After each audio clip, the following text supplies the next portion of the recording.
Malipayon nga pagsalubong haaton mga bago nga abogado. This evening, we proudly welcome home the new lawyers of Devoref. Your success in the 2025 bar examinations is not only a personal victory, it is a triumph for your families, your school, and the entire province of Leyte. You have proven that excellence in legal education is not confined to Metro Manila.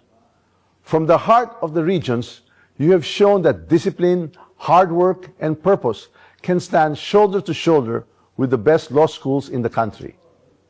As Devoref graduates, you carry with you a tradition rooted in service, integrity, and commitment to the law.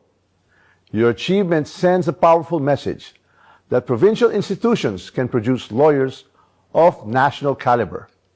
Ang tagumpay ninyo ay tagumpay ng inyong mga pamilya at ng buong pamayanan na walang sawang naniniwala sa inyo.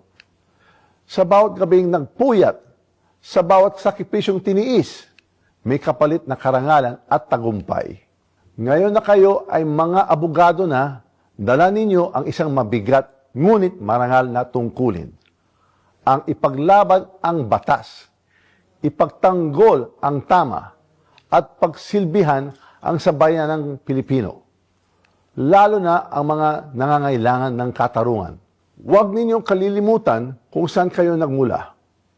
Huwag ninyong kalilimutan ang Leyte, ang Devoref, at ang mga taong tumindig sa likod ninyo habang tinatahak ninyo ang landas patungo sa pangarap na ito.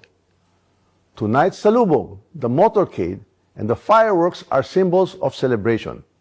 But tomorrow, the real work begins. You now step into a profession that demands courage, conscience, and compassion. May you always use the law not only as a profession, but as a means to uplift lives and strengthen our nation. Mabuhay ang aton mga bago nga abogado. Mabuhay ang Devoref. Mabuhay ang Leyte. Damo nga salamat.